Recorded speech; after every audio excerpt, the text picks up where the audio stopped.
Hello, मी पूजा. तर आज Sunday होता, आरामाचा दिवस. तर घरातली सगळी कामं वगैरे आवरून घेतली. दुपारी बसले होते तर मला बोर होत होतं, त्याच्यामुळे मी गाणं गायलं.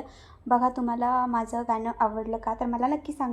हम तुम कितने पास कितने दूर है चांद सितारे, सच पूछो तो मन को झूठे लगते हैं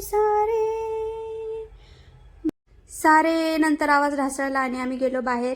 थोडंसं फोटो पोज बीज दिली आणि तिथून आम्ही गेलो थेट चायनीज खायला. चायनीज खाऊ वाटत होतं. आज स्वयंपाक काही केला नव्हता, तर आम्ही मागवलं होतं मंचुरियन आणि फ्राईड राईस. तर आम्ही मस्तपैकी फ्राईड राईस आणि मंचुरियनवरती ताव मारला. मस्तपैकी जेवण वगैरे केलं. येताना थोडंसं थंड पिऊ वाटलं, त्याच्यामुळे बदाम शेक पिला आणि घरी आलो. व्लॉग आवडला असेल तर नक्की लाईक फॉलो करा. Thanks for watching. बाय.